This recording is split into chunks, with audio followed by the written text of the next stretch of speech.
বিশ্বনবী সাল্লাল্লাহু আলাইহি ওয়াসাল্লাম যখন মিরাজের মধ্যে গেলেন, যায়া জান্নাতের মধ্যে গেলেন, তাকায়া দেখেন এত সুন্দর বিল্ডিং।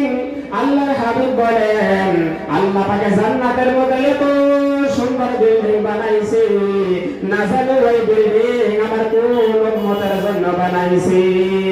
এমন সময় দেখি ওই বিল্ডিং এত সুন্দর, বাহির থেকে ভিতরে দেখা যায়, ভিতর থেকে বাহিরে সবকিছু দেখা যায়, এমন সুন্দর বিল্ডিং।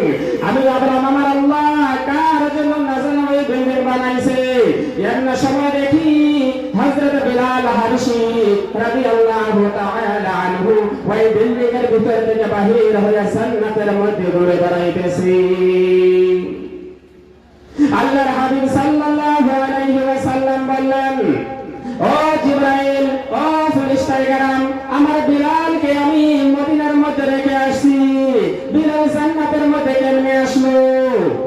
ফেরেশতায়ে কেরাম বললেন, ইয়া রাসূলুল্লাহ, ইয়া হাবিবাল্লাহ, আপনার বিলাল হাবশী রাদিয়াল্লাহু তাআলা আনহু ঈমানের জন্য এত কঠিন পরীক্ষা দিয়েছে, এত কঠিন পরীক্ষা দিয়েছে, এমন কোন রিমান্ড নাই, এমন কোন নির্যাতন নাই, এমন কোন কষ্ট নাই যা বিলালকে দেওয়া হয় নাই। সমস্ত নির্যাতন, সমস্ত কষ্ট হযরত বিলাল রাদিয়াল্লাহু তাআলা আনহুকে দিয়েছে। বেঈমান কাফেররা এত কষ্ট দিয়েছে, তারপরেও কিন্তু ঈমান থেকে সরাতে পারে নাই। সেই জন্য আমার আল্লাহ হযরত বিলাল রাদিয়াল্লাহু তাআলা আনহুর জন্য জান্নাতের মধ্যে বিল্ডিং বানাইছে।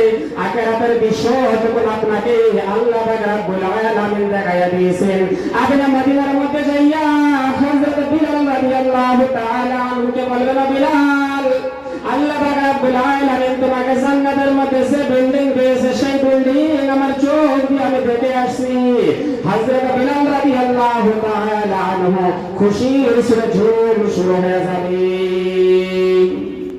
ভাই দোস্ত বুজুর্গ আজিজ, কত নির্যাতন, কত কষ্ট, কত কঠিন পরীক্ষা সাহাবায়ে কেরাম দিয়েছে।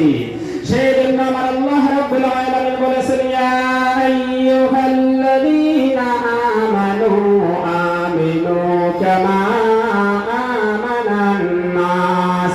ভাই ইমানদার বান্দা, ঈমান আনয়ন করো যেমন ভাবে সাহাবায়ে কেরাম ঈমান আনছে, সাহাবাদের মতো ঈমান তোমরা আনয়ন করো। সাহাবাদের আখলাক, সাহাবাদের চরিত্র, সাহাবাদের নেচার